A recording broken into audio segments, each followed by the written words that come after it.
Herkese merhaba arkadaşlar. Kanalımıza hoş geldiniz. Bugün sizler için Neslihan Atagül ve Burak Özçivit'ten yepyeni haberler hazırladım. Neslihan Atagül ile Burak Özçivit birlikte anıldığında ortaya çıkan şey yalnızca iki popüler ismin yan yana gelmesi değil, daha çok iki farklı oyunculuk dilinin aynı zamanda buluşma ihtimalinin yarattığı güçlü bir etki gibidir. Biri duygunun iç katmanlarında dolaşan sessiz ve derin bir anlatımı temsil ederken diğer daha net, daha belirgin dışa dönük bir duruşla hikayeye yön verir. Bu karışık onları birlikte düşünmeye, sıradan bir uyumdan çıkarıp daha ilginç ve yoğun bir hale getirir.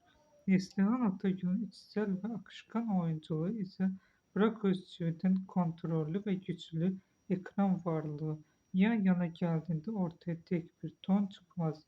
Aksine farklı duyguların aynı anda hissedildiği bir atmosfer dolaşır. Bu atmosferde hikaye hızlı ilerlemez. Aksine yavaş yavaş derinleşir. Çünkü her iki oyuncu da anlatımı büyük hareketlerden çok küçük detaylarda kurmayı tercih eder. Onlar birlikte düşünmek, belirli bir sahneyi gözünde canlandırmaktan çok o sahnenin hissini oluşturmak gibidir. Bir bakışın uzaması, bir suskunluğun ağırlaşması ya da söylenmeyen bir cümlenin yarattığı etki bu hayali birlikteliğin temelini oluşturur. Bu da onları klasik bir ekran çiftinden farklı bir noktaya taşır. Daha çok hissedilen ama tam olarak tanımlanmayan bir bağ gibi. Bu ikili ilginç kılan şey benzerlikleri değil, farklılıkların bir araya geldiğinde oluşturduğu dengedir.